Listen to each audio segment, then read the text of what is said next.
Hi, how you doing? In today's video, I'm going to share with you my plans to take a large unused area of the yard and create a beautiful low maintenance gravel garden extension to my Zone 3 rock garden. My name is Sharon. I garden on a large yard in a small town in east central Saskatchewan, Zone 3. Welcome to my Sask Garden. So just a bit about the history of this part of the yard. This part belonged to my grandmother, and the house foundation is still there and makes up part of the garden.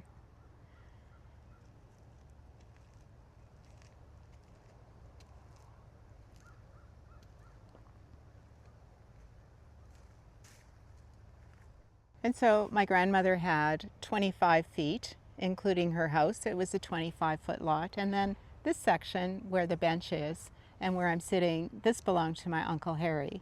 They were brother and sister. They lived in separate little houses on the same yard.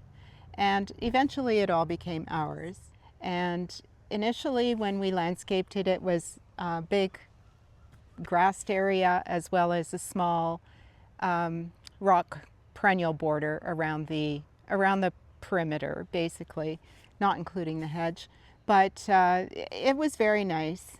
We had a willow tree planted in the corner. The willow tree died. Some of the shrubs in the back were starting to die. Things started to change. You know, that's sort of how gardens go. And so things began to change. At the same time, we bought a boat and we needed somewhere to store the boat. This was an excellent place to do that.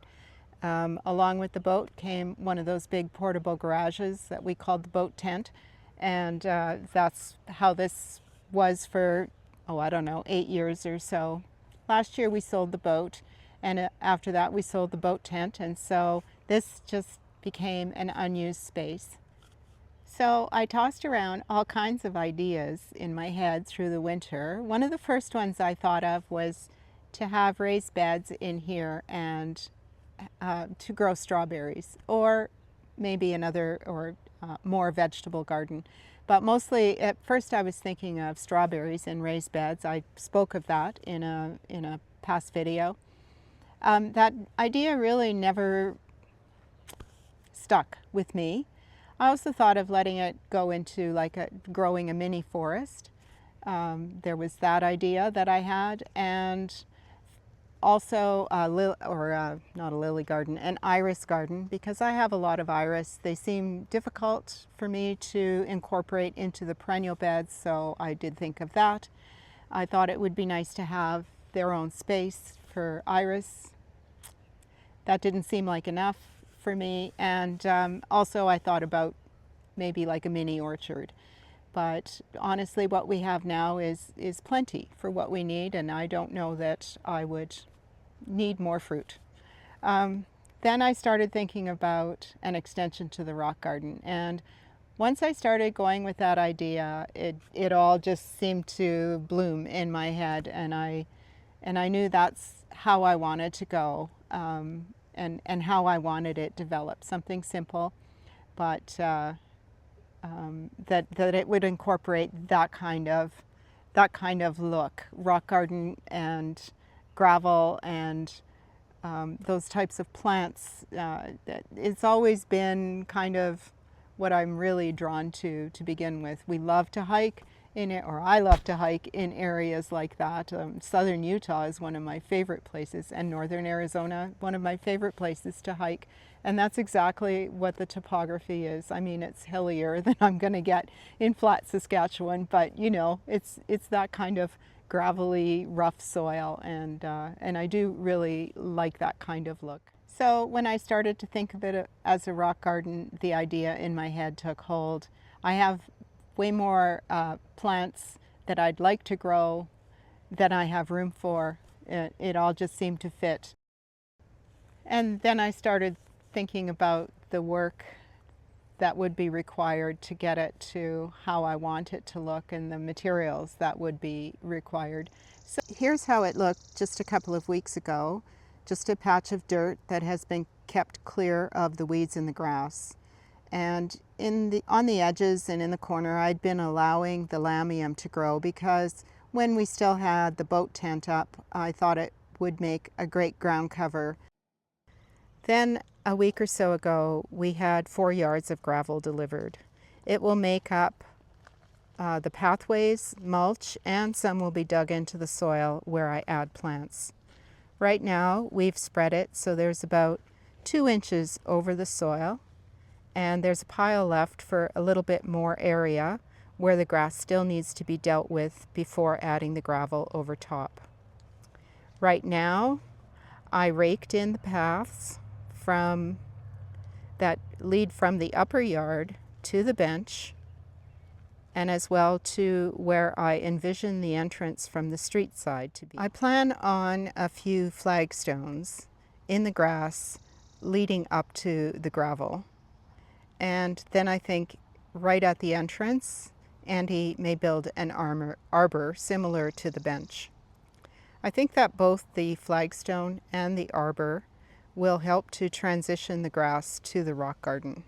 And I think the arbor will eventually hold clematis on either side. And this area where the black hose is, that is where the flagstone will go, and within that hose is the area that still needs to, the grass still needs to be dealt with. Here's an overhead shot that Andy got with the drone that kind of shows it a little bit more, how it looks without the shadows on it.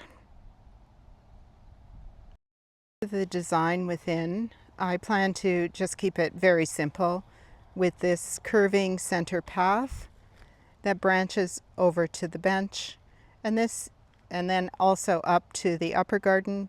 And this essentially gives me 3 separate planting areas.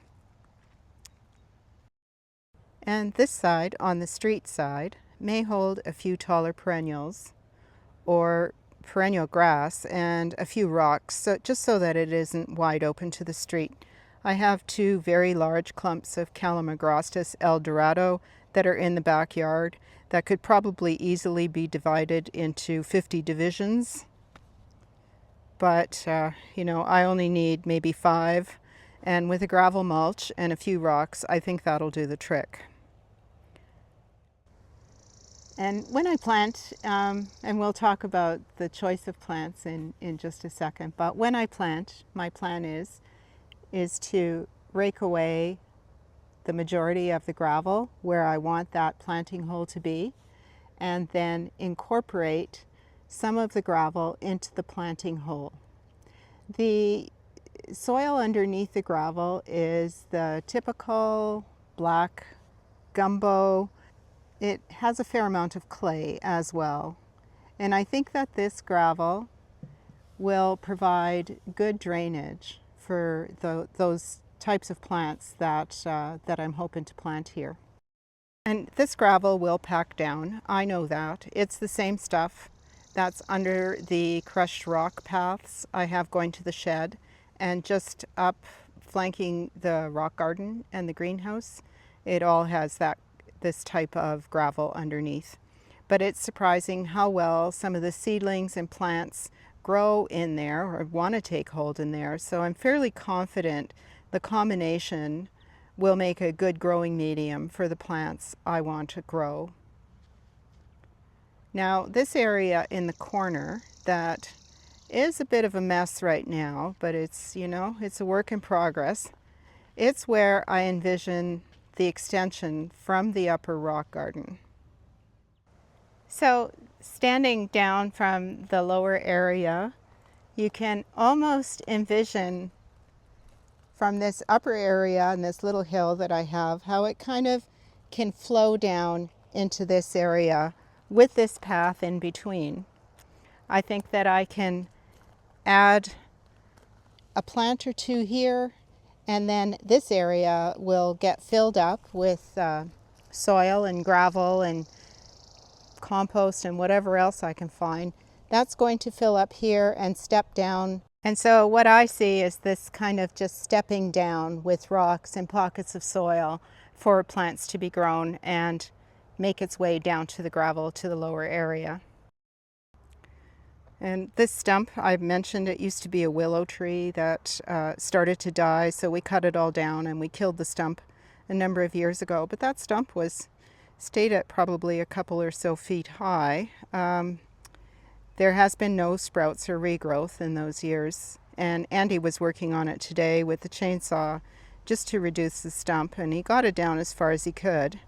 I think it'll now make a base for one of those large bowls I have just above it. The bowl is actually in the half barrel, but I think it's going to make a base for one of those large bowls filled with annuals in the summer, or else a large concrete bird bath, because I'd also like to incorporate that as well into this garden. So all of my plants that still need to be potted are hiding in the shade, and a number of these are what I do hope to incorporate in the rock garden.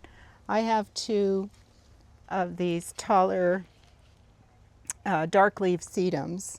This one is back and black, and this one is called Night Embers Stone Crop. They have different, I think they're going to be about the same size. They do have different color blooms, but they're still both kind of rosy or purple colors. So I have two of those that I definitely do want to get in there.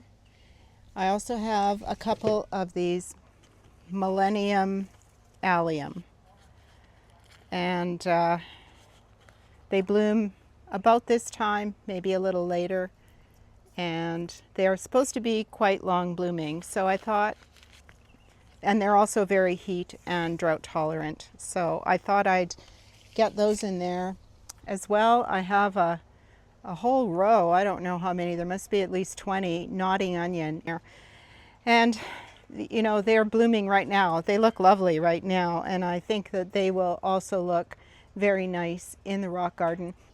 I also picked up just the other day some of these Sunsparkler Blue Elf sedum. The flower color is going to be later in the summer, and it's going to be a deep pink, and you can see how the foliage has that nice blue tint to it. I think that that's going to make a very nice combination with that sedum as well as with that allium.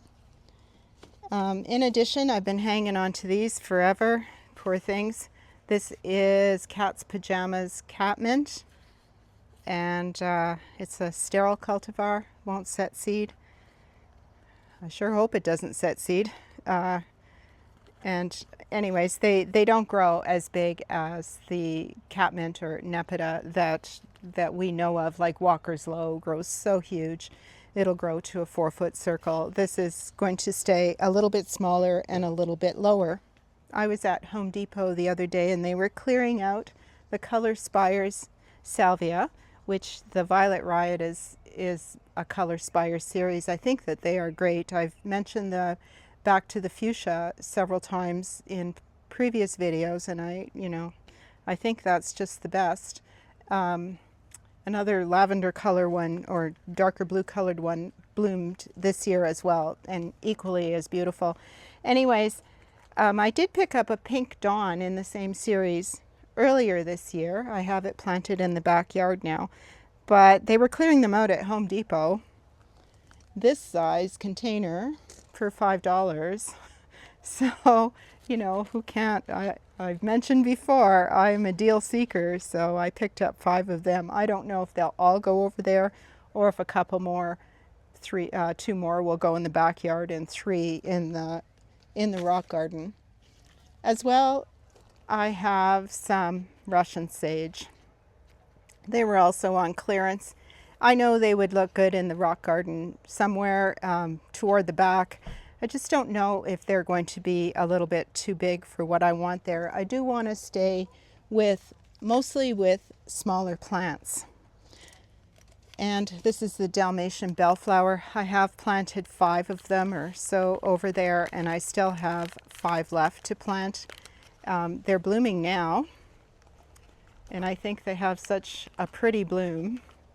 And they are supposed to just carpet down rock faces and walls and such. So kind of like an Obrietamite, and which is more difficult to grow here, and I've discovered that the flea beetles like Obrietta. So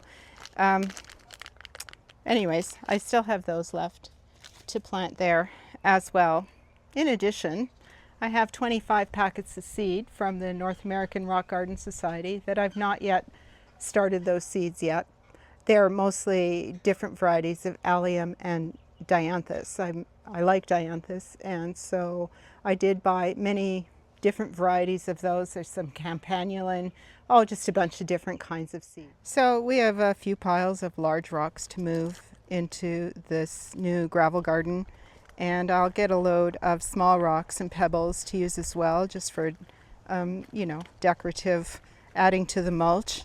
And I think that it's going to be a work in progress, and I highly doubt it'll be finished this summer. But we will get some plants in. It's a great time to be moving and dividing iris, and those potted plants need to get in the ground. So that's it. That's the plans for the new gravel garden, and I'm quite excited about it. I'm interested to see if it's all going to work, but it always, this is